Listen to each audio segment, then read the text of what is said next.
అదే RTV app వార్తల్ని క్షణాల్లో చదివే అవకాశం ఉంటుంది. ఒక న్యూస్ పేపర్, ఒక టెలివిజన్ ఛానల్ మీ చేతుల్లో ఎప్పుడూ ఉంటాయి. కలవడానికి వచ్చాను, కంప్లైంట్ ఇవ్వడానికి వచ్చాను. హత్య అనే సినిమా మూవీ ఉంది కదా, దానిపైన నా పైన కానీ నా తల్లి పైన కానీ వేరే వాళ్ళకి కావాల్సిన విధంగా వక్రీకరించి కొన్ని పార్టీ అయితే ఒక పార్టీ ఉంది, ప్రత్యక్షంగా పేరు చెప్పదలుచుకోలేదు. సార్ గారి దృష్టిలో పెట్టాను, ఎస్పీ గారి దృష్టిలో పెట్టాను. ఆ సినిమా వెంటనే నిలిపివేయాలని చెప్పేసి చేసింది నలుగురు అయినప్పుడు అది నిజమైనప్పుడు 8 మంది అని కూడా చెప్పుకొని రాసుకోవచ్చు కదా. వాట్సాప్ గ్రూపులో అయితేనేమి, ఫేస్బుక్లో అయితేనేమి, దేంట్లో అయినా కూడా వాళ్ళు చేసింది నలుగురు అని చెప్పి ఈ విధంగా మమ్మల్ని చేస్తే సొసైటీలో ఈ మార్కెట్లో ఎట్లా తిరగాలి? మేము ఆల్రెడీ 39 నెలలు జైల్లో ఉండి బయటకు వచ్చి ఈ విధంగా నరకం అనిపిస్తుంటే మళ్ళీ మా మనోభావాలు దెబ్బతీసే విధంగా హత్య అనే సినిమా చిత్రీకరించారు. ఈ మధ్యకాలంలో నేను చెప్పాను దీని కేసు గురించి, నాకు తెలిసిన విషయాలు పంచుకోవడానికి ఆల్రెడీ సార్కి చెప్పాను. దాన్ని సార్ దృష్టిలో పెట్టాను. సార్ దాన్ని రెఫర్ చేసి అట్లనే ప్రాణహాని ఉంది, రక్షణ కల్పించండి సార్ అని సార్ని కోరాను. సార్ చూస్తా అన్నారు, దాన్ని రెఫర్ చేస్తానన్నారు. అడిగాను ఏమీ లేదు, ఇంటి దగ్గర పికెట్ అరేంజ్ చేశారు సార్. 2 రోజులైంది. తెలిసిన విషయాల వరకు చెప్పడం అప్రూవల్ అంటే ఇంక నేనేం చేయలేను. మీరు ఎందుకు ఇది సెక్యూరిటీ ఎందుకు అడుగుతున్న? ప్రాణహాని ఎవరు చేస్తుంది అంటే అందరి మధ్య నేను సైలెంట్ కూర్చోలే కదా, బయటకు వచ్చి నా ఫైట్ నేను లీగల్ ఫైట్ నేను చేసుకుంటున్నా. వాళ్ళు కొంతమంది వ్యక్తులకు నచ్చలే, ఆ వ్యక్తుల పేర్లు సార్కి చెప్పాను, సార్ గారి దృష్టిలో పెట్టాను. గత ప్రభుత్వమా ఈ ప్రభుత్వం ఏది మీకు తెలుసు అన్న? ప్రభుత్వం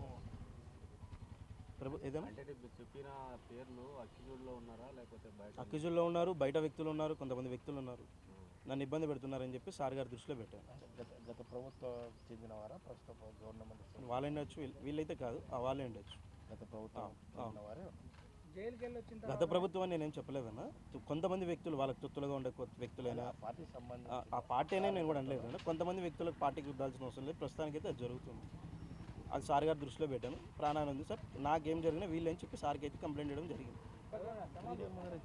వచ్చిన తర్వాతనే మీరు మొదటిసారిగా మీడియాలలోకి రావడము, నాకు ఈ విధంగా నాకు ప్రాణహాని అని చెప్పడము, సాక్షుల విషయాలు బయటకు మాట్లాడడం, జైలుకు ముందు పోవడానికి బయటకు వచ్చిన తర్వాత ఎందుకు ఇంత డిఫరెన్స్? అంటే కొంతమంది వ్యక్తుల మాట వినలేదని చెప్పి లోపల జైల్లో పడిన ఇబ్బందులు ఉంటాయి కదా అన్న దృష్టిలో. 4 సంవత్సరాలు నేను జైల్లో ఉన్నప్పుడు నోరెప్పలే అన్నారు, ప్రెస్ మీట్ పరంగా కానీ ఏదైనా కానీ.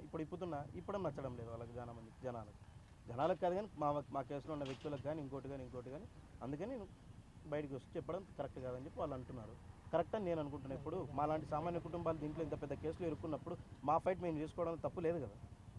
కేసు మీద మీ అభిప్రాయం ఏంది? ఫైనల్గా త్వరలో తేలుతుందన్న, విచారణ అయితే స్టార్ట్ అవుతుంది. న్యాయస్థానం పరిధిలో ఉన్న దాన్ని హత్య అని ఇంకోటని మళ్ళీ మీ దగ్గర డబ్బు హోదా ఈ రోజు ఉండొచ్చు, రేపు ఉంటుందో ఉండదో తెలియదు. నేను బతుకునా కూడా తెలియదు.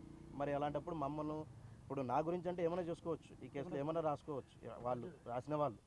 ఇప్పుడు మళ్ళీ మా అమ్మ పైన మేము ఎలా తలెత్తుకుని తిరగాలి? ఆడవాళ్ళ సమాజంలో వాళ్ళ అమ్మగారికి మనం ఇట్లే చెప్తే వాళ్ళు అట్లే తిరుగుతారా? వాళ్ళ భార్యలు అయితేనే ఇంకోటి అయితేనే వాళ్ళు అట్లే తిరుగుతారా? కాదు కదా. అదే నా సార్ దృష్టిలో పెట్టాను. అంటే మీరు ఈ బెదిరించినారా అని చెప్తున్నారు కదా, బెదిరించిన వాళ్ళ పేర్లు ఏమైనా చెప్పడానికి? సార్ గారి దృష్టిలో పెట్టాను. నా జైల్లో బెదిరింపులు అయితేనే, బయట బెదిరింపులు ఏమి కంప్లైంట్ అంటే విత్ నేమ్స్తో పెట్టారా సార్? లేదన్న, చెప్పాను సార్కి ఉన్నాయి, జరుగుతుంది అన్నాడు సార్. 2 డేస్లో తీసుకుంటా అన్నాడు. ఇప్పుడు హత్యలో నీకు ఇబ్బంది ఏంది అన్న? తెలుస్తుందా అంటే మీరు ఇప్పుడు ప్రస్తుతానికి చూస్తే మీకే తెలుస్తుంటుంది కదన్న. మేము చెప్పేదానికంటే మీకే ముందు మీరే పసిగట్టేది. ఓకేనా?